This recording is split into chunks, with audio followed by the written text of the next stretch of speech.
Terus ada umatnya Nabi yang paling unik di dunia, mungkin Pak dosen, saya, kiai pun nggak bisa niru. Ada orang tuh ganteng sekali, istrinya cantik sekali. Itu tahu-tahu sudah 10 tahun tidak pernah hubungan suami istri. Karena ketika si suami itu tahu istrinya cantik, itu langsung sholat sujud syukur, sholat terus, saking senengnya punya istri cantik. Yang istrinya cantik juga solihah, tahu suaminya ganteng ya terus sholat terus syukur. Itu sampai berhari sampai bertahun-tahun. Terus ketika ketemu cocokan, dek kita sudah nikah berapa? Terus dilihat kayaknya sudah 10 tahun tapi tidak pernah hubungan. Oh itu nggak kebayang itu.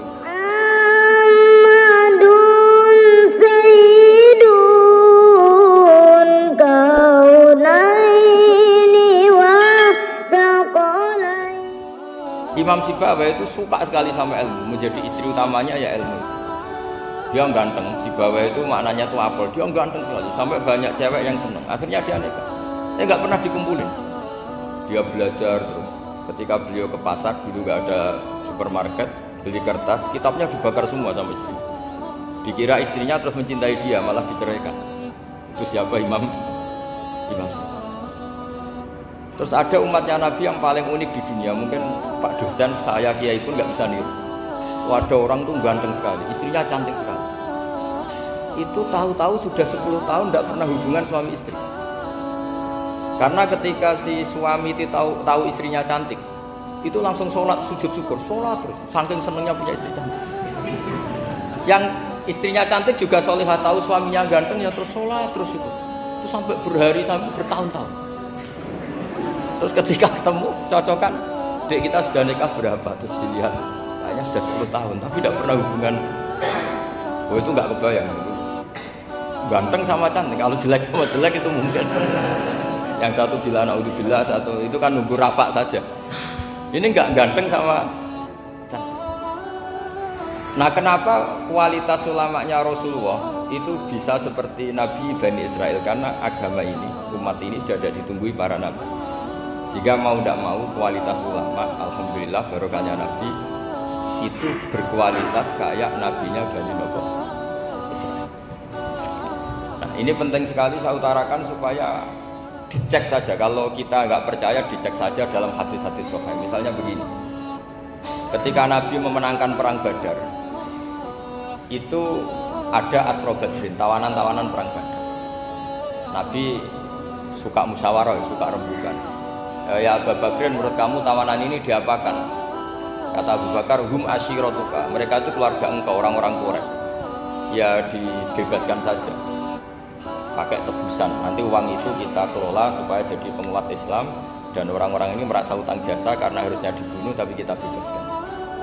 Terus tanya, bagaimana kamu ya Umar, menurut kamu? Kata Umar, ini kan orang-orang yang dulu ingin bunuh kamu, yang ingin menghabisi jenengan, ingin dan sudah ngusir jenengan. Ya setelah ketangkap ya dibunuh, kok repot. Apa kata Rasulullah? Rasulullah spontan ngendikan, inna masalah kayak Abu Bakrin kama sali Ibrahim, kamu ibarat kayak Nabi Ibrahim. Izqala faman tabi'ani fa innahu minni wa man asani fa innakal ghafurur rahim. Jadi Nabi Ibrahim itu unik, melihat umat itu sesafaqah itu. Safaqah itu banget sayangnya. Nabi Ibrahim cara berpikir, faman tabi'ani fa innahu minni, orang yang ikut saya ya Allah pasti golongan saya, tentu layak masuk surga. Waman asoni, orang yang mendurhakai saya, fa innaka ghafurur rahim, engkau maha pengampun. Bukan yang mendurhakai langsung masuk neraka, enggak, engkau maha pengampun.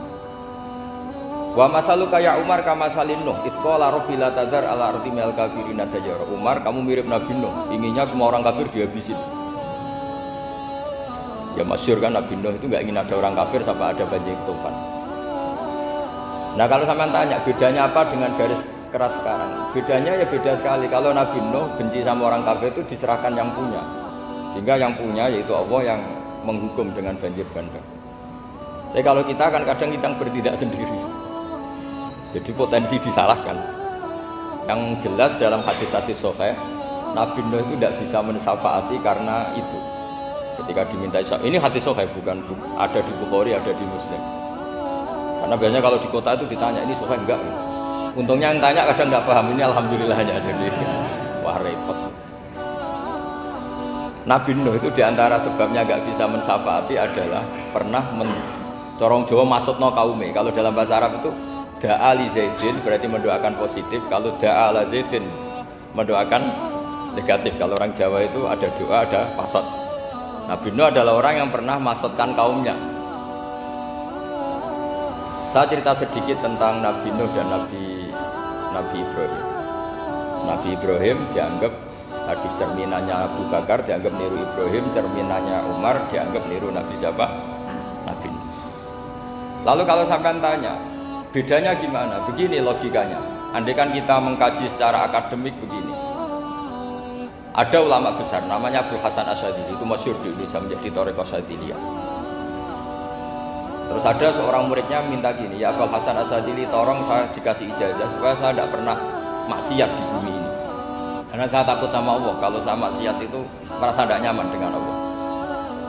Abdul Hasan Asyadzili ini malah marah besar. Atuhibbu alla tadhhara maghfiratuh.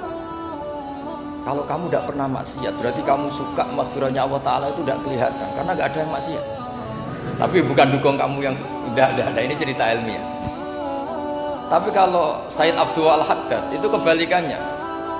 Ada orang fasik gitu, hidup berkeliaran, mengganggu masyarakat, ganggu ketertiban agama.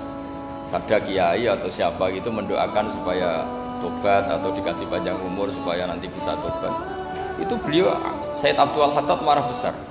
Man da'a li fasikin bil baqa faqad ahabba ayyusawahu fi ardi. Orang yang mendoakan orang fasik hidup berarti dia suka Allah dimaksiati di buminya. Jadi akhirnya jadi kutub besar, yang satu Sadziliyah, yang satu Haddadi. Kenapa ya? Karena tadi yang satu cerminan Nabi Isa, yang satu cerminan Nabi Yahya. Sebagaimana sabda Rasulullah tadi, apa ulama umati ka ambiyai bani Israil. Juga masyhur dalam aplikasi pengajaran juga gitu. Masyhur sekali dalam kitab-kitab diceritakan. Kalau Said Abdul Al-Haddad, kalau ada orang sowan itu, kamu ngaji sama siapa? Sama si A itu. Pernah nangis gak pas ngajar? Gak pernah. Udah gak usah diterusin ngaji orang seperti itu. Hatinya atas, wong orang iso nangis ya. Tapi kalau Abdul Hasan Asyadzili kebalikan. Kamu ngaji sama siapa? Sama si A itu.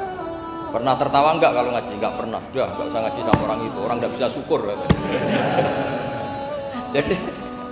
Jadi itu manhaj besar.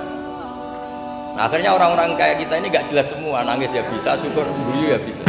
Cuma celakanya kalau kita nangis karena tidak punya uang, kalau guyu karena punya uang, itu masalahnya. Tapi kalau wali-wali dulu enggak. Kalau senyum ya karena saking yakin rahmatnya Allah itu wasiat rahmatu. Kalau nangis ya karena takut azabnya Allah. Kalau kita kan enggak, sangat-sangat materialistik. Ini yang membedakan. Ya Allah, hidupkan kami dengan iman. Ya Allah, matikan kami dalam iman. Ya Allah, bangkitkan kami dengan iman.